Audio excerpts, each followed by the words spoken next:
वे स्त्री पुरुष राजा रानी भक्तों पर कृपा करने वाले भगवान को हृदय में धारण करके कुछ काल तक उस आश्रम में रहे।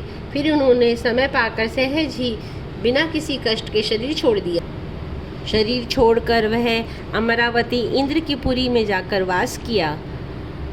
याज्ञवल्क्य जी कहते हैं कि हे भारद्वाज, इस अत्यंत पवित्र इतिहास को शिवजी ने पार्वती से कहा था।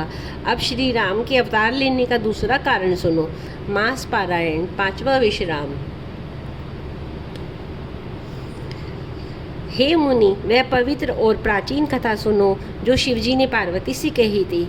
संसार में प्रसिद्ध एक केकई देश है। वहाँ सत्यकेतु नाम का राजा रहता था।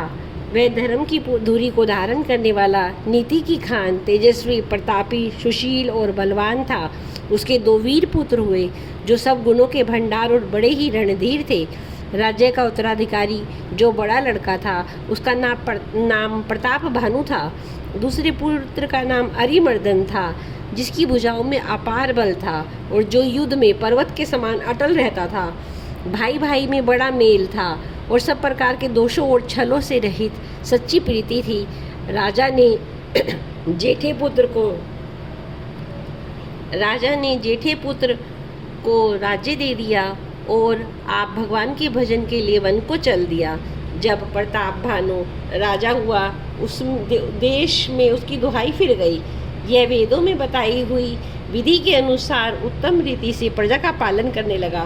फिर राज्य में पाप का कहीं भी लेश भी नहीं रह गया।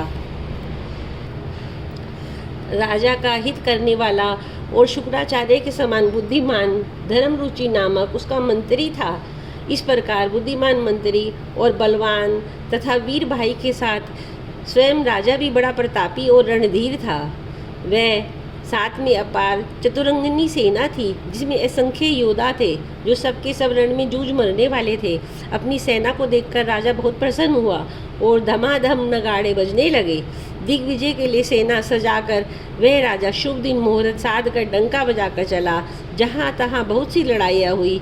उसने सब राजाओं को बलपूर्वक जीत लिया और अपनी भुजाओं के बल से उसने 7 द्वीपों भूमि खंडों को वश में कर लिया और राजाओं से कर लेकर उन्हें छोड़ दिया। संपूर्ण पृथ्वी मंडल का उस समय प्रताप भानु ही एकमात्र चक्रवर्ती राजा था। जय श्री राम।